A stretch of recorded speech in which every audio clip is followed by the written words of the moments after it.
Hello guys, तो क्या हाल चाल है आपके। This is Byomkesh and you are watching your channel Jhakaas classes. और आज हम पढ़ने जा रहे हैं आप ही के क्लास 10 मैथमेटिक्स चैप्टर नंबर 12। नाम है एरियाज रिलेटेड टू सर्कल। तो बहुत ही मजेदार चैप्टर है, इंटरेस्टिंग चैप्टर है, आसान सा चैप्टर है और स्कोरिंग चैप्टर है जिसको हम आज कवर करने जा रहे हैं आपके लिए। तो बिना आपका टाइम वेस्ट करते हुए चलो शुरू करते हैं। तो पहला टॉपिक क्या है, perimeter and area of a circle. तो सर्कल क्या है, ये देखो मैंने डायग्राम काट के रखा है एक सर्कल का जो तुम्हारे सामने दिख रहा है। तो इसका पेरीमीटर और एरिया हम निकालने वाले हैं। एरिया तो समझ में आ गया होगा, जैसे ट्राइंगल के अंदर वाला जितना भी हिस्सा होता है उससे ट्राइंगल का एरिया बोलते हैं। वैसे सर्कल के अंदर जितना भी पार्ट्स रहेगा उसको सर्कल का एरिया बोलेंगे। एरिया टर्म में कोई कंफ्यूजन नहीं होना चाहिए। अब आता है पेरीमीटर। तो पेरीमीटर क्या होता है, distance covered by travelling once around circle is its perimeter. तो ये जो सर्कल है इसके चारों तरफ ये बॉर्डर लाइन जो सर्कुलर फॉर्म में है, इसके चारों तरफ चलने में हम जितना डिस्टेंस कवर करेंगे उसी को पेरीमीटर कहा जाता है। और इसका दूसरा नाम क्या है, सर्कमफेरेंस। क्या है, सर्कमफेरेंस। तो बहुत ही आसान सा चीज था, तुम्हें समझ में आ गया होगा। अब दो तीन टर्म में बावजूद तुम्हें बता देता हूं, तुम जानते होगे फिर भी बता देता हूं। देखो ये होता है एक सर्कल में सेंटर पॉइंट जो यहां पे है इस वाले सर्कल का, जिसमें रख के कंपास को, या फिर तुम राउंडर बोलते हो या फिर कंपास बोलते हो, दोनों सेम ही चीज है। ऐसे इसको घुमा के एक सर्कल ड्रॉ किया जाता है। तो एक सर्कल के इधर से इधर एक लाइन अगर ड्रॉ करेंगे थ्रू द सेंटर पॉइंट तो उसे बोलते हैं डायमीटर, जिसको मैंने डी लिख के रिप्रेजेंट किया है। और सेंटर से बस सर्कल के एक ही कॉर्नर को जो टॉस करता है उसको बोलते हैं रेडियस। समझ गए, आम बात है, जिसको मैंने आर से रिप्रेजेंट किया है। अब देखो पेरीमीटर का फॉर्मूला। तो पेरीमीटर का फॉर्मूला होता है किसी भी सर्कल के लिए पाई इंटू 2r, या फिर लिख सकते हैं पाई इंटू डी। ये आर बड़ा वाला लिख देता हूं ताकि तुम्हें अच्छे से समझ में आ गया। ये आर मतलब होता है रेडियस, या तो 2r मतलब 2 इंटू रेडियस इंटू पाई। पाई क्या है अभी बता रहा हूं, थोड़ा सा सब्र रखो। तो पेरीमीटर का फॉर्मूला समझ गए, पाई इंटू 2r। और तुम्हें पता है 2r क्या होता है, अरे ये सेंटर पॉइंट से बस सर्किल के एक ही तरफ टॉस करेगा तो r हुआ, और दूसरे तरफ भी टॉस कर लेगा तो उसी r का डबल हो गया। और 2r ही तो होता है हमारा डायमीटर, d मतलब इधर से उधर पूरा। समझ गए, रेडियस डायमीटर। पेरीमीटर का फॉर्मूला समझ गए। अब बताता हूं पाई। पाई एक वैल्यू है जो मैथमेटिशियन लोगों ने इन्वेंट किया है एक सर्कल का पेरीमीटर नापने के लिए, उसका एरिया नापने के लिए। इवन सिलिंड्रिकल शेप भी कुछ हो तो उसमें भी पाई का बहुत यूज है, और तुम बहुत यूज करने वाले हो इन हायर क्लास मैथमेटिक्स। इस साल भी करोगे पर आगे के क्लासेस में और ज्यादा यूज होने वाला है किसका, पाई का। पाई को ऐसे एंगल भी कंसिडर किया जाता है। तो पाई का वैल्यू बहुत लोगों ने बहुत कुछ दिया, पर इन जनरल जो हमें मानना है फिलहाल क्लास 10 के मैथमेटिक्स में, वो दो वैल्यू। अगर तुम फ्रैक्शन में ले रहे हो तो पाई का वैल्यू होता है, पाई देखो ऐसे रिप्रेजेंट करते हैं आर की तरह, ऐसे हुआ एक ऐसे, ये कुछ बुक में इसको पी भी लिखा हुआ है, पी ऐसे, पर तुम ये सिंबल डिनोट करना, ये ज्यादा सुइटेबल या फिर अच्छा है, तुम बोल सकते हो। तो इसका वैल्यू होता है 22/7 अगर फ्रैक्शन में लिखें, और अगर डेसिमल एक्सपेंशन में लिखें तो 3.14। ऐसे बहुत आगे जाता है पर हम 3.14 वैल्यू को कंसीडर करते हैं, और ऐसे फ्रैक्शन 22/7 को कंसीडर करते हैं। जहां पे जो वैल्यू पुट करने में आसानी हो, मान लो फ्रैक्शन वाला कोई नंबर है, वहां पे इंटू या फिर डिवाइड कर रहे हैं तो फ्रैक्शन वाला वैल्यू रखेंगे। जो भी हमें अच्छा लगे दोनों वैल्यू हम ले सकते हैं। कभी अगर क्वेश्चन में गिवन हो कि पाई इक्वल्स टू 3.14 तो 3.14 लेना। क्वेश्चन में अगर गिवन है तो 22/7 को क्वेश्चन के हिसाब से तुम ले सकते हो। अगर क्वेश्चन में कुछ गिवन नहीं है तो तुम इन दोनों में से कोई भी ले सकते हो। तो ये समझ गए पाई का value, perimeter, area, circle, radius, diameter. अब इससे रिलेटेड एक सवाल करें। समझ गए? So before I move to all those, pause the video and note it down. तो देखो मैं सवाल लेके आ गया हूं तुम्हारे लिए, ताकि कंसेप्ट को आसानी से समझने के लिए सबसे बेहतर तरीका है उससे रिलेटेड एक क्वेश्चन कर लो, वो भी बिल्कुल करेक्ट करना, गलत करोगे तो कहां से क्लियर होगा। तो चलो देखो, यहां पे बोला है cost of fencing a circular field. तो पहले फेंसिंग नहीं पता तो मैं बता देता हूं। वो जो फील्ड में, बहुत सारे फील्ड में क्या करते हैं, सीमेंट का पोल होता है, उसमें वायर कनेक्टेड होते हैं, मेटल वायर, जिससे कोई बाहर का आदमी आसानी से किसी फील्ड के अंदर ना चला जाए। एक बाउंड्री होता है पर प्रॉपर बाउंड्री नहीं होता है, कुछ इस तरह का होता है। देखो ये मान लो अगर दो पोल हैं तो इधर ऐसे ऐसे करके जो होता है ना, ऐसे वायर टाइप के होते हैं, जिसमें से अगर लग गया तो मतलब हमें चोट भी पहुंचा सकता है, समझ गए? तो ये होता है फेंसिंग का काम। ज्यादातर फील्ड में, सोसाइटीज में ये काम किया जाता है जहां पे खुला एरिया होता है। तो फेंसिंग है सर्कुलर फील्ड, तो उसका रेट क्या है? 24 मतलब क्या, उतना RS24 पर मीटर, 1 मीटर के लिए 24 रुपीस लेगा या फिर खर्च होगा बोल सकते हो। इस 5280 रुपीस, और टोटल जो खर्चा आया वो आया 5280 रुपया। कितने के हिसाब से? 24 रुपए पर मीटर के हिसाब से। Field is plot at cost of RS 0.50, मतलब आधा रुपीस बोल सकते हो या फिर 50 पैसे बोल सकते हो पर मीटर स्क्वायर। तो प्लॉइंग भी किया गया उसी फील्ड को, शायद कोई फार्मिंग फील्ड होगा, खेती करने के लिए तो प्लॉ करते हैं। तो वो कितने में हुआ? वो हुआ 50 पैसे पर मीटर स्क्वायर के रेट में। तो देखो हमें यहां पे पहले क्वेश्चन पे जाओ, ये बात का बाद में आना। पहले क्वेश्चन क्या बोलते हैं? RS24 पर मीटर कॉस्ट है, टोटल खर्चा 5280 आया। इससे शायद मैं पेरीमीटर का पता लगा सकता हूं, क्योंकि फील्ड के अंदर नहीं होती फेंसिंग, बस उसके बाउंड्री में होती है, और एक सर्किल के बाउंड्री को हम पेरीमीटर बोलते हैं। और पेरीमीटर का फॉर्मूला होता है 2πr equals to 500,280 divided by 24, क्योंकि पर मीटर 24, तो पेरीमीटर मीटर में निकालना हो तो डिवाइडेड बाय 24 कर दो। तो यहाँ पे देखो 24 2 जा 48, 52 से 48 अगर जाएगा तो बचेगा 4, 48 फिर से 24 2 जा 48, बाद में 0 बचा, 24 0 जा 0। तो 2πr equals to 220। This implies πr equals to 110। रुको, इसको 220 ही रहने देते हैं, बस ये काम करते हैं कि पाई का वैल्यू यहाँ पे हमें गिवन है तो पाई का वैल्यू ही पुट कर देते हैं। This implies 2 into 22 divided by 7 into r equals to 220 by 220 हो गया। तो यहाँ पे देखो ये पाई यहाँ पे मल्टीप्लाई है तो इधर ऐसा है, उधर जाएगा तो क्या होगा? डिवाइड हो जाएगा। This implies 2r equals to, ये 22/7 इधर आएगा तो उल्टा हो जाता है ना, 220 इंटू 7 बाय 22, 22 10 जा 220, 10 इंटू 7 70।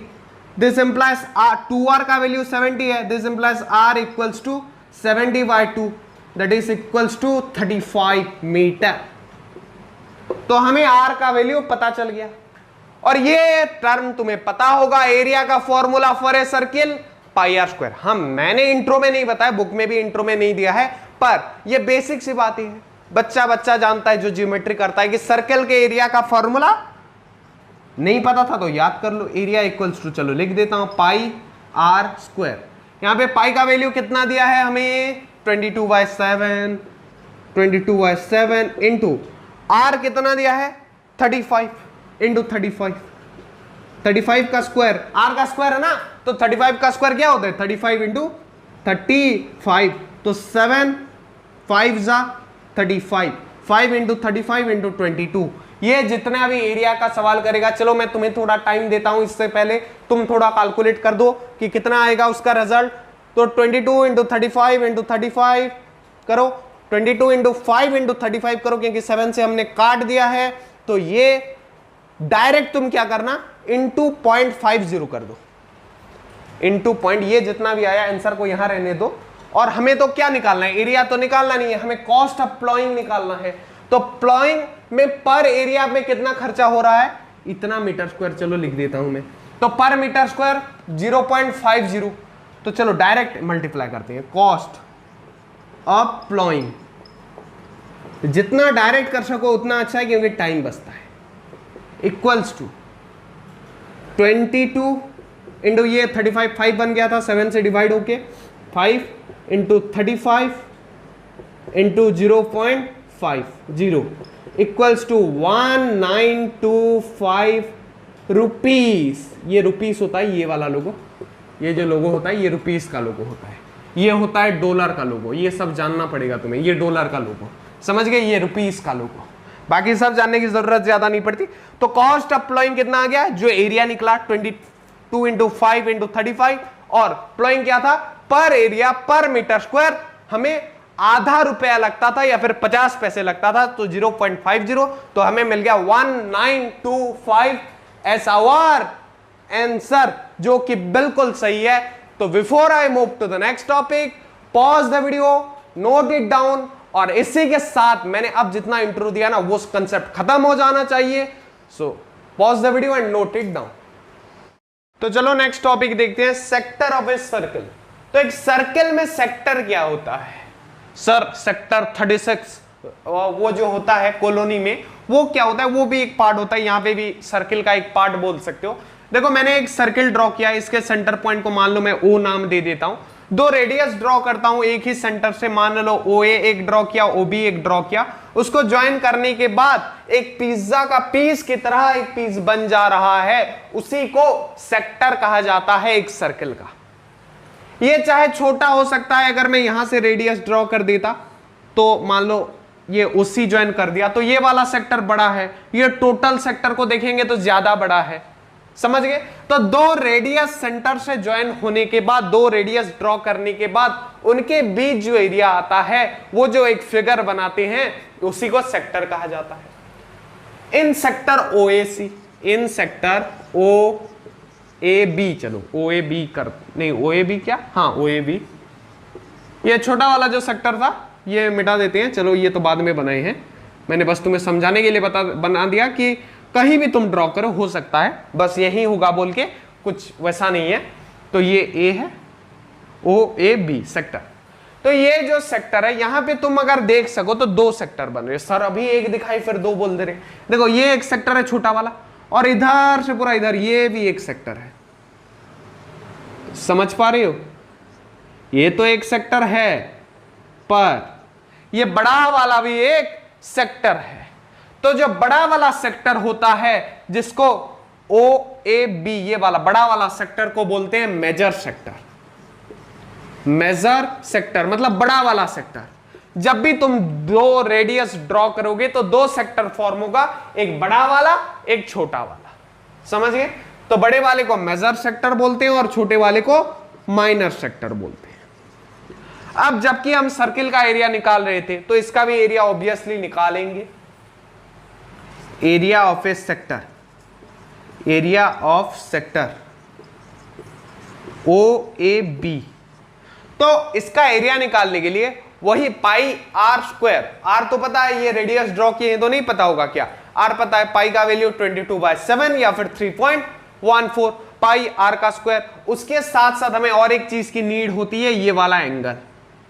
मान लो ये जो angle AOC, angle AOB is equals to theta, अगर उसको मैं थीटा मान लूं तो एरिया ऑफ सेक्टर AR लिख देता हूं, sector OAB will be equals to theta by 360, theta by 360 into pi R square.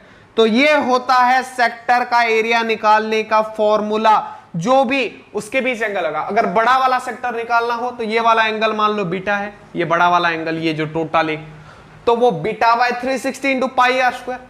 तो एक सेक्टर जिन दो रेडियस के बन रहा है, मिलके बन रहा है, उनके बीच का एंगल चाहिए, divided by 360 into pi R square कर देने से हमें किसी भी सेक्टर का एरिया पता चल जाता है, समझ गए। ये फॉर्मूला इंपोर्टेंट है, नोट कर लो। सेक्टर क्या है पता चल गया। अब चलो इसी से रिलेटेड एक सवाल कराता हूं पूरा क्लियर करने के लिए concept. Before I move to that, pause the video and note it down. हाँ तो चलो देखते हैं सवाल। इससे रिलेटेड बोला था ना, किससे रिलेटेड, एक सेक्टर से रिलेटेड। तो देखो, find area of sector of a circle with radius 4 cm। तो एक सर्किल है जिसका रेडियस कितना है, 4 cm है। दूसरा क्या गिवन है, चलो देखो पहले गिवन चीज पे ध्यान रखना। अप एंगल 30 डिग्री, तो सेक्टर 30 डिग्री है, मतलब छोटा वाला सेक्टर का ही एंगल होगा। Confirm. Find area of both major and minor sector. तो दोनों का एरिया फाइंड करने के लिए बोला है। तो मैंने चलो डायग्राम में ड्रॉ कर दिया, ये सवाल में नहीं दिया होता, खुद एक रॉबली बना देना, ऐसे एक राउंड कर देना। ऐसा नहीं कि राउंडल लिखे कंपास लिखे ही बनाना है, एक सेंटर पॉइंट खुद से डिटरमाइन कर लेना, ऐसे जोड़ देना जैसे मैंने नाम दिया है OAB सेक्टर। तो चलो मैं माइनर वाले सेक्टर का एरिया निकालता हूं, माइनर सेक्टर एरिया। तो फॉर्मूला क्या बोलता था सर, फॉर्मूला का मुंह थोड़ी ना था जो बोलेगा। हाँ तो क्या था वो फॉर्मूला, तो फॉर्मूला था theta upon 360 into pi are square into pi are square. तो यहां पे थीटा कितना है, 30 degree. 30 degree upon 360 into pi कितना होता है 22/7 या फिर 3.14। यहां पे कौन सा ले जाए, चलो 3.14 ले जाते हैं। अरे हर बार 22/7 लेंगे इसलिए ले जा रहा हूं, तुम जो चाहे ले सकते हो। इंटू यहां पे r कितना है 4 cm रेडियस इंटू 4, क्योंकि उसका स्क्वायर बोला गया है। अब चलो देखते हैं, ये 0 से 0 मर जाएगा, 3 1 जा 3, 3 2 जा 6, तो ये नीचे 12 आ गया, 4 3 जा 12। तो इसको काट वाट के अगर लाएंगे तो ये आ जाएगा 3.14 इंटू 4/3। ये मर गया ना 12 से, 4 3 जा तो 3 बचा नीचे। तो ये यहां पे मल्टीप्लाई कर दो, 4 इंटू 3.14 कर दो, 4 इंटू 3, ये आ जाएगा 12 पॉइंट। ये इधर से करना, ये गलती मत करना, मैंने ये गलत छोड़ो, हमेशा राइट से करना चाहिए मल्टीप्लिकेशन। मुझे पता था इधर नहीं आएगा बोल के उधर से कर देता। 4 4 जा 16, हाथ में आया 1, 4 1 जा 4 5 पॉइंट, 4 3 जा 12, 12.56/3। तो ये है तुम्हारा answer, the area of the minor sector. Major sector का कैसे निकालेंगे, देखो बता देता हूं। मेजर सेक्टर का तो कॉमन सी बात है, तुम दो तरीके आजमा सकते हो। पहला क्या, पूरे सर्किल का रेडियस निकाल दो जो कि पाई आर स्क्वायर होता है, और उससे 12.56/3 डिडक्ट कर दो, या फिर ये वाला फॉर्मूला पुट कर सकते हो। पर थीटा क्या हो जाएगा, सुनो, पूरा एक सर्किल जो होता है ना उसका एंगल होता है 360 डिग्री, इसलिए हम नीचे 360 भी लिखते हैं यहां पे। तो टोटल सर्किल का 360 और ये 30 खा गया, तो ये बड़ा वाला सेक्टर का एंगल कितना होगा 360 माइनस 30, दैट विल बी 330। तो तुम्हारा फॉर्मूला बन के आ जाएगा 330/360 इंटू 3.14 इंटू 4 इंटू 4। तो यहां पे देखो ये हो जाएगा तुम्हारा 0 से 0, यहां पे भी मर जाएगा। यहां पे 11 3 सा 33, 11 से नहीं जाएगा 3 से ही जाएगा, 3 इंटू 1, 3 1 जा 3, 3 1 जा 3, 11 में जाएगा, और 3 1 जा 3, 3 2 जा, तो 11/12 हो गया।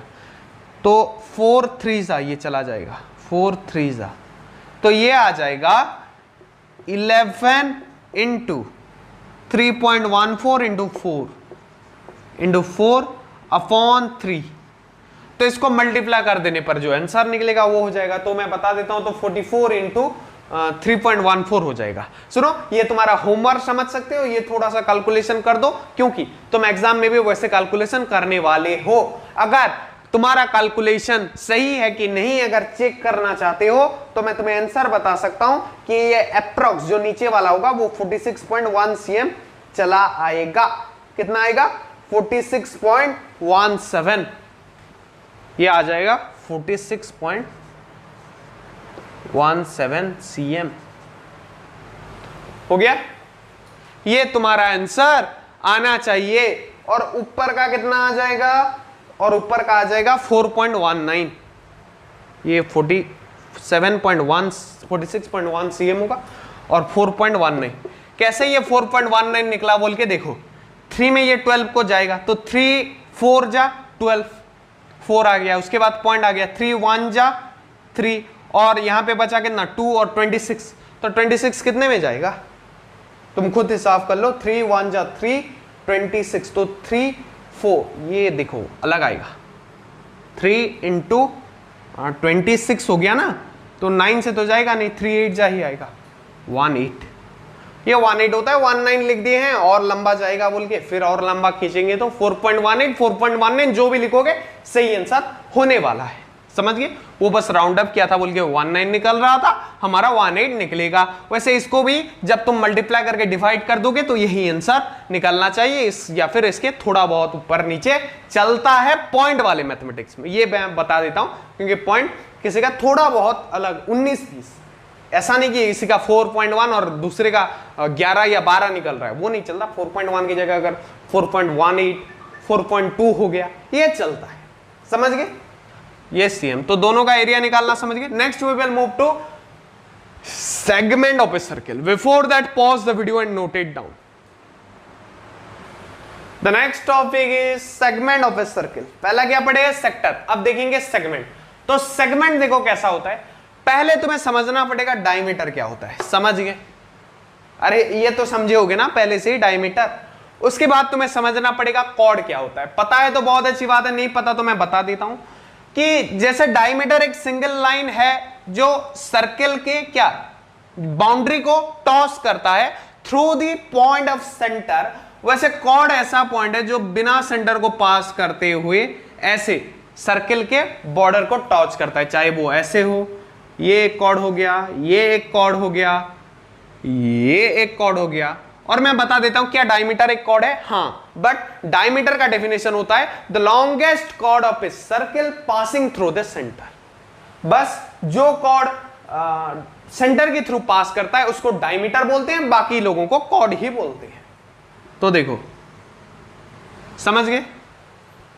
ये भी कॉर्ड है, ये भी कॉर्ड है। कॉर्ड मतलब वो CORD कॉर्ड मत लिखना, दही, CHORD कॉर्ड। समझ गए?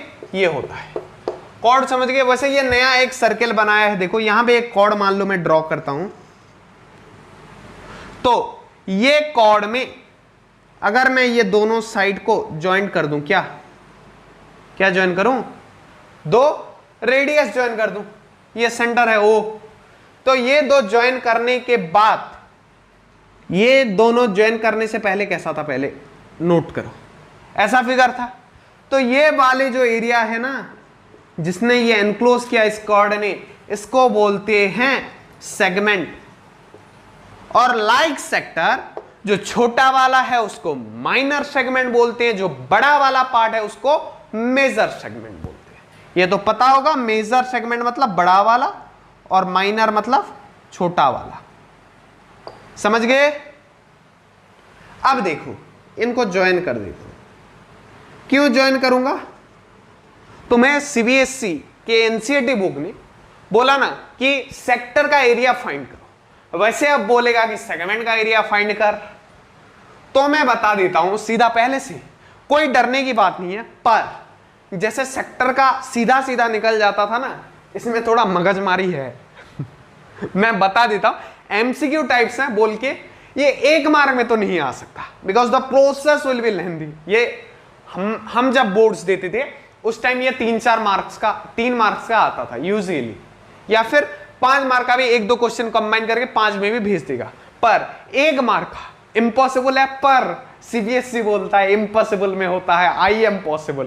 अगर 3 मार्क का दे देता है तो तुम ये तो बोल नहीं सकती ये 3 मार्क में आएगा बोल के छोड़ के आ नहीं सकती, और ये करता है मैथ में, इसलिए MCQ डिफिकल्ट होते हैं। तो कोई चिंता की बात नहीं है, थोड़ा प्रैक्टिस करो, फिर भी होगा तो नहीं पर मैनेज कर सकते हैं हम। अगर मान लो जिस क्वेश्चन को 1 मार्क है उसके लिए हमें कितना 2.25 मिनट, या फिर मोटा मोटा बोलूं तो 2 मिनट मिल रहा है, अगर उसको हम 1 मिनट में कर दे तो इसको वहां से 1-1 मिनट बचा के इधर लगा सकते हैं ना, ऐसे नंबर ज्यादा नहीं आएंगे हर पेपर में। ये बात याद रख लो, CBSE खुद चाहता है कि हर बच्चा पास करे, इसलिए 50% तक वैसे भी इजी ही होता है। 50 नहीं तो एटलीस्ट 40 तो अगर तुम पढ़ के गए हो तो आना चाहिए। उससे ज्यादा जो अच्छे से हमारा वीडियो देख के पूरा अच्छे से जाएगा उसको 70 to 80% आ जाएगा। पर उससे आगे उसी को आएगा जो एमसीक्यू लगा के जाएगा, उसको 90 तक आ जाएगा, पर जो आर डी शर्मा करके जाएगा वो 100 में से 100 भी फोड़ देगा। समझ गए? क्वेश्चन का लेवल ये होता है हमेशा। पहले के क्वेश्चन 50% लाने में दिक्कत नहीं होती, उसके बाद 80 करने में थोड़ा अच्छे से पढ़ना पड़ता है, उसके बाद रियल फाइट स्टार्ट होता है और वही रैंक डिसाइड करता है। समझ गए? तो इसको नोट करो कि सेगमेंट क्या होता है, मेजर माइनर समझ गए। इसका एरिया कैसे निकालते हैं चलो बता देता हूं, नेक्स्ट नंबर कर देंगे डायरेक्ट। तो ये मान लो ओ ए बी एक सेगमेंट है, तो area of O A B क्या होता है, ओ ए बी सेगमेंट मान लो। तो यहां पे मैं तुम्हें एक चीज दिखा सकता हूं, क्या दिखा सकता हूं कि ये भी एक सेक्टर बन रहा है ओ ए बी। तो एक सेक्टर का एरिया का फॉर्मूला क्या था वो लिख दो। सर सेम हो रहा था, थीटा, ये जो एंगल था theta, theta upon 360 into pi are square, और आर कौन सा था, ये वाला radius, pi are square. Pi क्या था 3.14 या फिर 22/7, 3.14 या फिर 22/7, ये था पाई का वैल्यू, जिसको बुक में पी लिखा हुआ है, पर हायर क्लासेस में मैं पढ़ चुका हूं बोल के मैं पी नहीं लिख सकता, यही स्टैंडर्ड चीज है। खुद एग्जामिनर कंफ्यूज हो सकता है पी और पाई के बीच, बिकॉज ये इसका लोगो है यार। सुनो, तुम्हारी फोटो की जगह और किसी की फोटो चिपकाओगे अच्छा लगेगा, वैसे ये लिखने की आदत डाल दो, वैसे भी लिखने वाले हो तो ये पाई का होता है सिंबल, देखो ये पाई हो गया, तो इसकी आदत डाल दो, ये पी लिखना छोड़ो। और एरिया ऑफ ओएबी क्या होता है, अगर सेगमेंट हो, सेगमेंट यहां पे मेंशन कर देता हूं क्योंकि ओएबी ट्रायंगल भी है, सेक्टर भी है, सेगमेंट भी हो, तो ये वाले सेगमेंट के एरिया निकालने के लिए ये असल में ओएबी तो नहीं होगा, एबी होगा सेगमेंट। तो उसके लिए हमें जरूरत पड़ेगी theta by 360 into pi are square, किसका फॉर्मूला था, ये ए ओ बी पूरे सेक्टर का फॉर्मूला था। पर हमें सेक्टर चाहिए क्या, नहीं, हमें तो बस इतू सा एरिया चाहिए। तो इस पूरे एरिया में से अगर ट्राइंगल ए ओ बी का एरिया में निकाल दूं minus area of triangle A O B, तो इस पूरे सेक्टर में से ये एओबी जो सेक्टर है पूरा, इसे में से अगर ट्राइंगल एओबी का एरिया निकाल दिया जाए तो मुझे सेगमेंट का एरिया मिल जाएगा।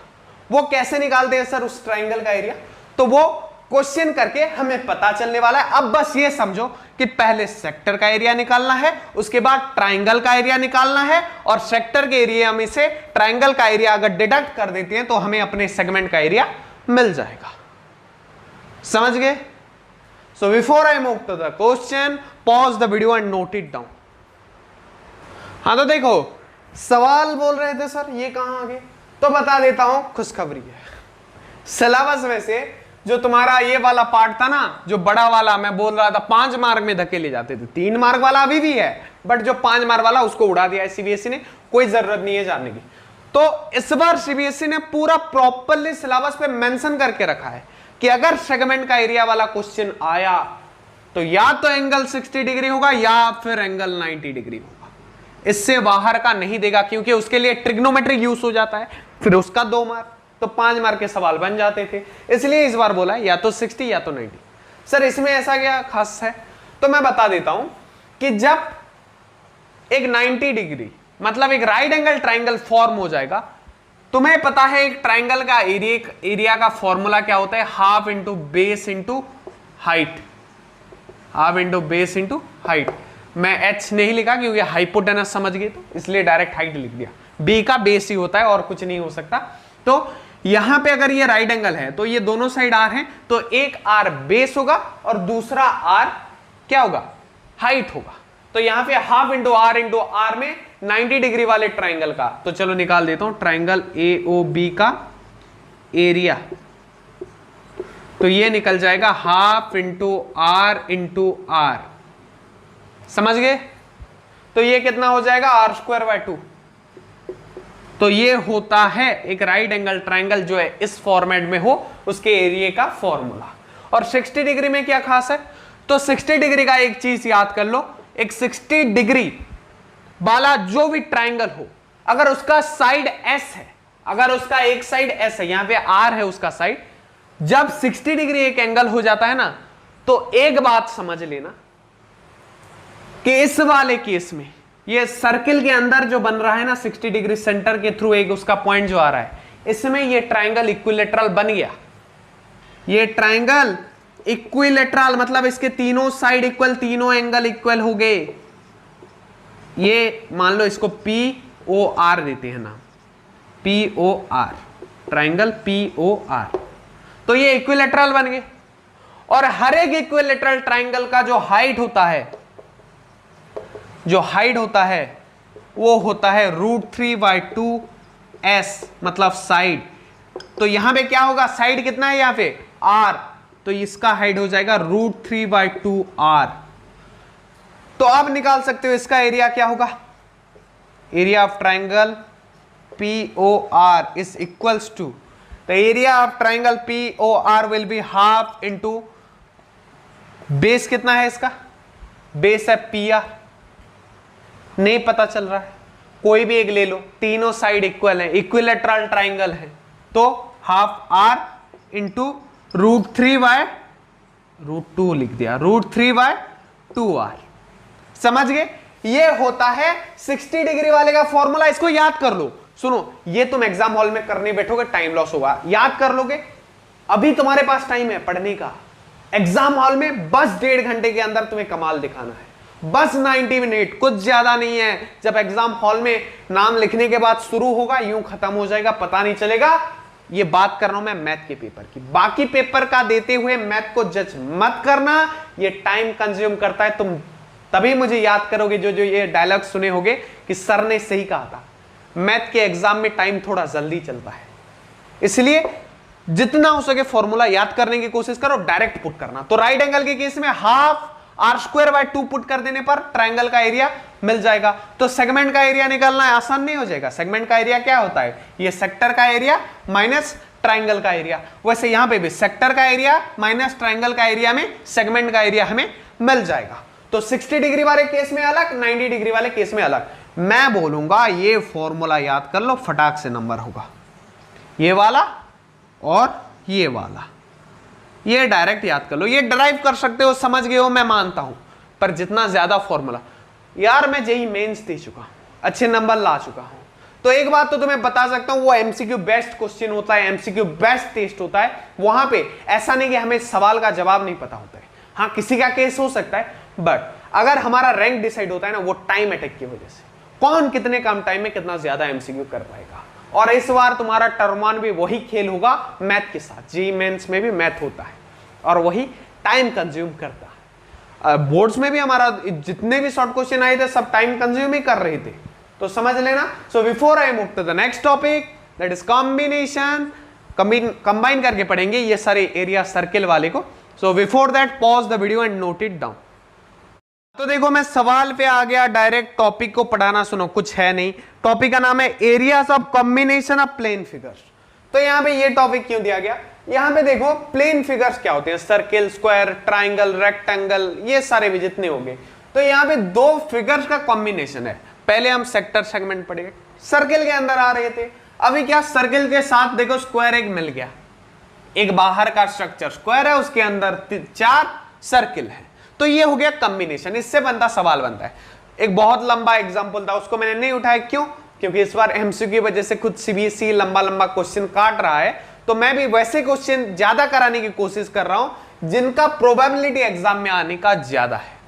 या फिर देखो ज्यादा से ज्यादा ना 1 मार्क की जगह 1 मार्क का नहीं भी दिया, थोड़ा लेंदी बनाया तो भी 2 मार्क का देगा या फिर 3 मार्क का देगा। 5 मार्क के नंबर कभी 1 मार्क में पूछने का मतलब ये बहुत अजीब हो जाएगा। ज्यादा से ज्यादा 3 मार्क तक पूछा जा सकता है तुम्हें 1 मार्क में, हाँ ये करता है, पर वो भी ज्यादा सवाल नहीं होंगे, 1 2 3 ऐसे होंगे। तो देखो यहाँ पे बोला है find area of shaded region. Shaded reason मतलब ये जो काला काला मैंने शेड किया है इसको बोलते हैं शेडेड रीजन। और यहाँ पे हमें गिवन क्या है, फिगर गिवन है, और ये जो एक स्क्वायर है, ये बाहर जो स्ट्रक्चर है जिसके अंदर 4 सर्किल है, ये एक स्क्वायर है और जिसका ईच साइड 14 cm है। और तुम्हें पता है स्क्वायर के चारों साइड सेम होते हैं, तो चारों साइड 14 cm होंगे। तो इससे हमें निकालना है ये शेडेड रीजन का एरिया। तो सुनो, अगर स्क्वायर के एरिया से ये चारों सर्किल का एरिया काट दें तो मुझे शेडेड रीजन का एरिया मिल जाएगा, बिल्कुल मिल जाएगा। अरे मिल ही तो जाएगा, नहीं तो कहां जाएगा, मिल जाएगा। तो पहले ये सर्किल का एरिया निकालने के लिए मुझे क्या जरूरत पड़ी, रेडियस का। तो देखो कैसे निकलेगा भाई, इधर से इधर 14 है, तो इसमें दो सर्किल आ जा रहे हैं और दोनों सर्किल देखो पूरा टच हुए हैं, थोड़ा सा भी गैप नहीं है। ये भी पूरा इधर ये साइड से टच हुआ है, ये भी पूरा इधर इस साइड से, और ये दोनों के बीच में भी कोई इतू सा भी गैप नहीं है। तो मैं क्या बोल सकता हूं, इधर से अगर सेंटर के थ्रू मैं इधर ज्वाइन कर दूं तो ये होगा इसका डायमीटर d, और इधर से इधर ज्वाइन कर दूं तो ये हो जाएगा ये वाले सर्कल का डायमीटर d। तो इससे मैं एक बात बता सकता हूं, ये चारों सर्कल का शेप सेम है, तुम्हें डायग्राम में थोड़ा अलग दिखे तो भी चलेगा, पर फिगर में पूरा सेम दिख रहा है। या फिर अगर नहीं भी गिवन हो तो ले लेना सेम, नहीं तो नहीं निकलेगा। हाँ, तो यहां पे 1d और 2d, this implies 2d equals to 14 cm। तो दो डायमीटर 14 cm हो रहे हैं, this implies d equals to 14/2 equals to 7 centimetre. हो गया, देखो मैंने एक d तो निकाल दिया, और r क्या होता है d/2, r radius equals to d/2 equals to 7/2। और एरिया अगर निकालना हो, एरिया ऑफ सर्कल, सर्किल का एरिया, एक सर्किल का एरिया अगर निकालो तो फॉर्मूला क्या होता है, pi are square equals to pi into 7/2 into 7/2। तो यहां पे 22/7 अगर पुट कर दूं, दिस इक्वल्स टू 22/7 पाई का वैल्यू पुट कर दिया इंटू 7/2 इंटू 7/2। किससे कौन मरेगा, 7 से 7 पहले मरेगा, 2 1 जा 2, 2 1 जा 2, 11 हो गया। 11 इंटू 7 77/2, ये आ गया एक सर्किल का एरिया। चार सर्किल का area, area of 4 circles, 4 into, सारे सेम है ना, सारे सेम साइज के हैं, 4 इंटू 77/2, 2 2 जा 4, सो 77 इंटू 2 154। ये आ गया चारों सर्किल का मिलके जितना एरिया होगा उतना। अब चलो ये स्क्वायर का एरिया निकाल देते हैं। स्क्वायर का एरिया का फॉर्मूला साइड इंटू साइड, अरे कॉमन सी बात है, 14 इंटू 14, 14 इंटू 14, 14 इंटू 4 कितना हो जाएगा, ये तुम्हारा हो जाएगा 56, 56 6 रख के यहां आएगा 5, 5 आया, 14 प्लस 5 196 स्क्वायर का एरिया। और ये चारों सर्किल का एरिया 154। तो शेडेड रीजन का area, area of shaded region जिसमें काला काला किया गया है 196। अरे 196 किसका एरिया है, इस टोटल स्क्वायर के एरिया। इनमें से कौन सा एरिया शेडेड नहीं है, सर्किल वाला एरिया, तो माइनस कर दो सर्किल वाला एरिया। 154 इक्वल्स टू 196 माइनस 154, देखो 6 से 4 जाएगा, बचेगा 2, 6 माइनस 4 2, 9 माइनस 5 4, और 1 से 1 जाएगा 0 सेंटीमीटर स्क्वायर। ये आ गया तुम्हारा आंसर, कितना आया 42 सेंटीमीटर स्क्वायर। और ये बिल्कुल सही आंसर है, बिल्कुल सही निकला है। तो इसको तुम पॉज करके नोट कर सकते हो और मुझे बताओ कमेंट में, ऐसा सवाल आएगा तो उड़ा दोगे, उड़ा दोगे ना एमसीक्यू में, अरे ये नहीं किया तो और क्या क्या। हाँ तो चलो देखो नेक्स्ट सवाल, और आप बोल सकते हो आखिरी सवाल, find area of on shaded region. ये एक फिगर दिया गया है, देखो ऐसे फिग लिखा हुआ होता है बुक में, फिग एक पॉइंट दे देता है, छोड़ो उसको। अब यहां पे फोकस करो फिगर पे।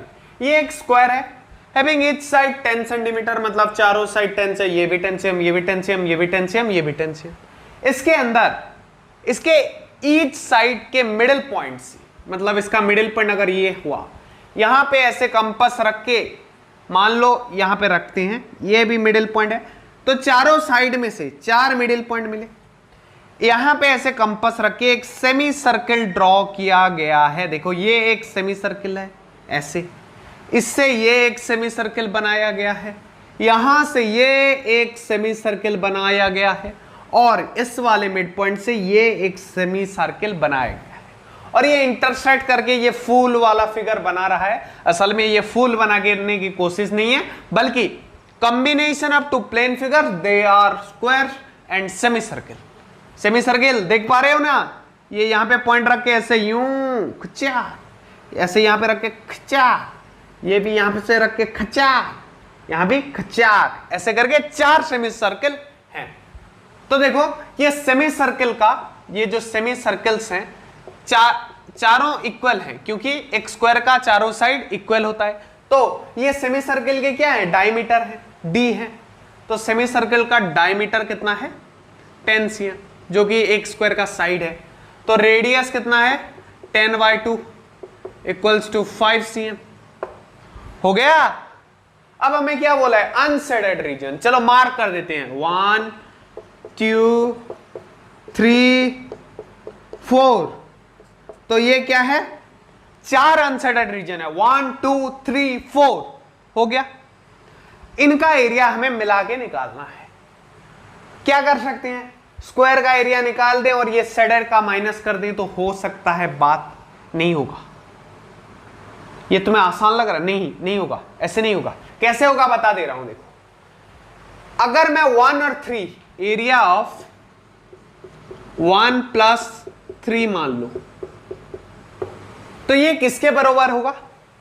अगर स्क्वायर की एरिया में से इधर मिड पॉइंट लेके जो सेमी सर्किल बना है खचाक करके, ये वाला सेमी सर्किल, और इधर मिड पॉइंट लेके जो ये सेमी सर्किल बना है, ये वाला सेमी सर्किल, ये 2 सेमी सर्किल का एरिया अगर मैं स्क्वायर के एरिया से माइनस कर दूं तो मुझे 1 + 3 मिल जाएगा। बोलो भाई हाँ कि ना, कमेंट सेक्शन में बता दो। ये 2 सेमी सर्किल है, इनके एरिया मतलब ये टोटल अगर स्क्वायर से काट देंगे तो कितना बचेगा, ये वाला पोर्शन प्लस ये वाला पोर्शन, जो कि मैंने लिखा है। तो बिल्कुल मैं वो काम करूंगा।